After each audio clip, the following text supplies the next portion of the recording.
한두 달 전부터 슬슬 걱정도 되고 은근히 스트레스도 받아오고 있었는데 보름 전에 홍 장로님이 간증 준비하라고 하셨을 때 정말 숨이 턱 막혀왔습니다. 예전처럼 어떻게든 이 자리를 모면하고 싶었습니다. 그러나 목소리는 예 알겠습니다 하고 나와버렸고 그 이후 2, 3일간 한숨만 푹푹 쉬고 있을 때 조그만 용기가 생기기 시작했습니다. 한번 해보자.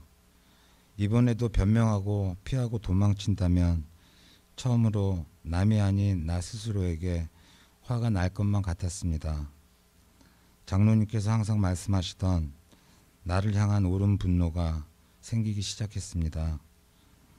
항상 생각하던 나는 왜 변하지 않을까 하는 부정적인 생각도 이젠 변해야겠다라는 긍정적인 생각으로 바뀌어지고 있는 걸 느꼈습니다.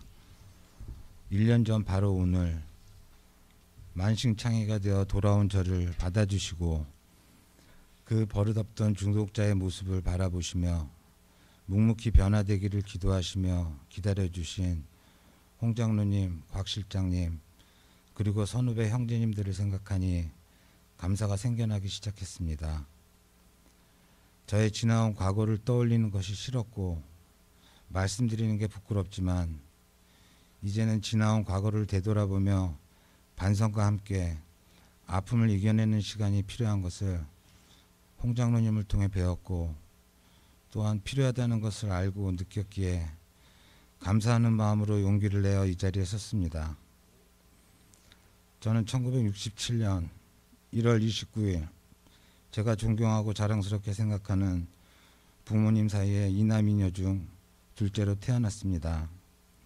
어릴 적부터 얼마나 개구장이 말썽꾸러기였던지 저보다 두세 배 큰 개를 괴롭히다가 심하게 물려서 난리가 난 적도 있었고 가끔 부모님 친구분들이 집에 오시면 용돈을 주실 때까지 계속 인사를 한 기억도 납니다.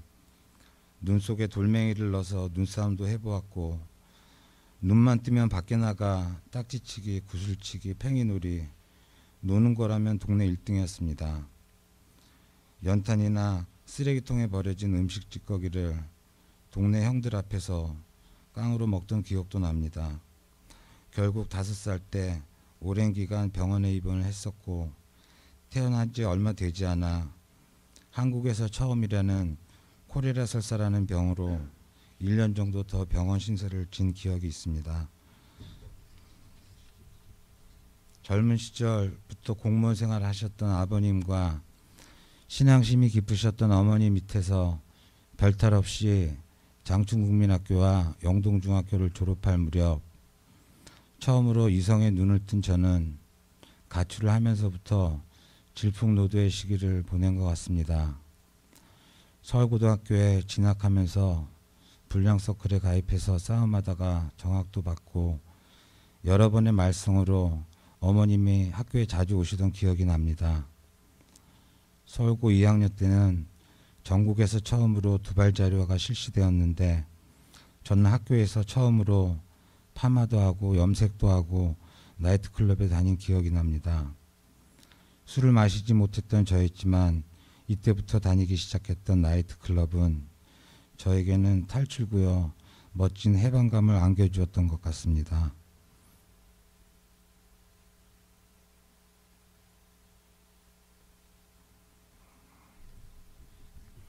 클럽에서의 즉석 만남을 통해 뻑하면 집에 안 들어가기 일쑤였고 한 번은 클럽에서 춤추다 아버님께 잡혀온 기억도 납니다.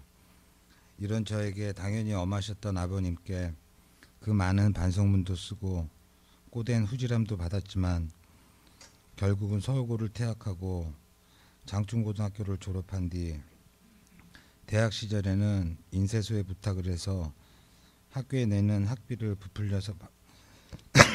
부풀려서 받아내 아예 학교 앞에 있는 하숙방에서 지내던 기억도 납니다. 졸업 후 3년간의 군생활을 마치고 부모님을 졸라 호주에서 3년 정도 유학 생활을 했는데 말이 유학이지 부끄럽고 죄송스러울 따름입니다. 호주에서 같이 지내던 여자친구와의 결혼 후 미국 생활은 크게 나아진 것이 없었고 변하지 않았던 저에게 경제력이 생기자 가끔 즐기던 도박이 아예 생활화가 되어버렸습니다. 애들 엄마의 권유로 성당에서 하는 단도박회에도 나가고 부부 학교도 다녀보고 두 딸을 위해서 아버지 학교도 가보았습니다. 그럼에도 변하지 않았던 저의 행동의 결과로 10년이 못 되어 헤어지고 말았습니다. 그러던 중 2008년 8월 마약이라는 처음 접해본 경험은 저를 탈출구나 해방구가 아닌 세상과의 단전으로 이끌어가기에 충분한 그 무엇이 있었던 것 같습니다. 한 달에 한두 번씩 하던 중독이 어느새 1년도 안 되어 일주일에 한 번씩으로 잦아들었고 주위의 사람들이 하나둘씩 멀어져만 갈 때 무서운 외로움이 찾아왔습니다. 그러면서 다시 시작된 헐리우드의 클럽 생활은 정말 불난집에 기름을 끼얹는 상황이 되고 말았습니다. 만나는 사람마다 하나같이 마약에 중독된 사람들일 뿐이었고 거기엔 무시무시한 쾌락이 기다리고 있었습니다. 하루하루 그 생활에 익숙해져 갈 때쯤에 저에게 블랙아웃이라고 하는 필름이 끊기는 현상이 나타나기 시작했습니다.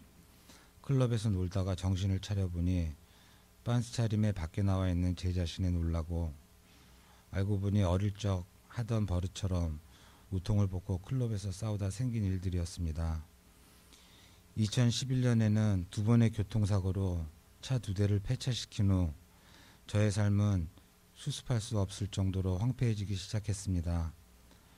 어떠한 희망이나 노력도 없이 그저 하루하루 중독 생활을 이어가기에 정신이 없었습니다. 2012년 12월 25일 감사의 집에 들어온 저는 그 후 코트 오더로 6개월간을 지내면서도 변하지 못했었고 7월 중순 감사의 집을 뛰쳐나왔습니다. 그 후 채 한 달도 안 되어 부모님과 살고 있는 아파트 옆 조그만 복도 계단에서 다시 마약에 손을 대고 있었습니다. 그 후의 일은 정말 말로 표현할 수 없는 상황의 연속이었습니다. 우여곡절 끝에 1년 전 오늘 감사의 집에 다시 들어오게 됐습니다. 새벽 6시 30분에 기상해서 30분간 성경 읽고 1시간 정도 큐티와 빅북을 공부하고 저녁이면 1시간 반 정도의 중독자 모임 속에서도 여전히 변하지 않았던 나 자신의 모습에 답답하기만 하던 때에 장로님이 주신 12단계 중 4단계를 시작하고 나서부터 아예 자포자기의 심정이 되어버렸습니다. 나 자신을 돌아보고 고통을 이겨내는 것이 4단계의 메인 주제인데 감사의 집에 들어와서 조금씩 제 정신을 찾게 되고 배운 대로 두려움 없이 나 자신에 대한 도덕적 검토를 하기 시작했을 때 나 스스로 내 자신에게 나는 답이 나오지 않는 사람이다 라는 결론이 나왔습니다. 정말 나 자신이 미웠고 많이 아팠습니다. 그 어느 누구와도 그 어떤 얘기도 할 수가 없었습니다. 아빠 없이 다 커버린 두 딸들이 무척 보고 싶었고 아무것도 해줄 수 없는 제 자신이 미워졌습니다. 특히 매주 길갈 모임에 나오시는 부모님 모습을 뵐 때면 끝도 없이 망가져버린 제 모습과 또한 곁에서 아들이 마약으로 죽어가고 있는 모습을 보시며 한없이 괴로워하시던 모습을 생각하면 죄책감에 어떤 말도 할 수가 없었습니다. 아픔을 경험한 사람만이 그 아픔을 알 수 있듯이 제가 많이 아파하고 괴로워한 시간이 지나가자 생명부지인 중독자 저를 위해 아파하시고 저희들의 회복을 위해 아픈 몸에도 불구하고 밤낮으로 애쓰시는 홍 장로님, 홍 권사님의 크신 사랑이 느껴지기 시작했고 어느덧 감사함으로 바뀌기 시작했습니다. 제가 조금씩이나마 변해가는 걸 느끼면서 먼저 변해가는 감사의 집 식구들의 이야기들이 조금씩 마음에 와 닿았고 모든 것이 감사함으로 받아들여졌습니다. 이제야 홍 장로님의 말씀들이 머리에서 가슴으로 느껴지기 시작했습니다. 중독은 우리 이웃의 땅끝입니다. 망가진 모습도 괜찮습니다. 왜냐하면 우린 변화할 수 있습니다. 라는 말씀에 다른 사람이 내게 내리는 평가에 대한 두려움도 없어졌습니다. 2012년 크리스마스 날 아침에도 죽어가던 중독자를 위하여 멀리서 달려와 주셨고, 약에 취해 길길이 날뛰던 저를 하나님의 사랑으로 용서해 주셨던 고마우신 장로님, 지나온 과거를 후회하는 것이 중요한 것이 아니고 변화되어 새 사람이 되고 하나님과 이웃을 사랑하는 것이 나에게 제일 유익이다 라고 하신 말씀을 항상 기억하겠습니다. 이제부터 제 자신의 상처를 먼저 치유하고 저를 사랑하겠습니다. 또한 저처럼 절대로 변하지 않을 것만 같은 사랑할 수 없는 중독자를 사랑할 수 있도록 기도하고 노력하겠습니다.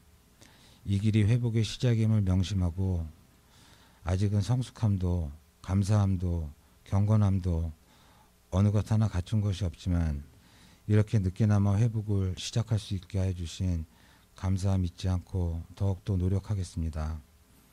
홍 장로님, 권사님, 앞으로 저와 같은 많은 중독자의 회복이 시작될 수 있도록 영육간에 강건하시기를 항상 기도드리겠습니다. 끝으로 내일이면 77 생신을 맞으신 아버님께 이 자리를 빌어 한 말씀 드리겠습니다. 건강하셔서 이 못난 아들의 회복을 오래 지켜봐 주십시오. 사랑합니다. 감사합니다.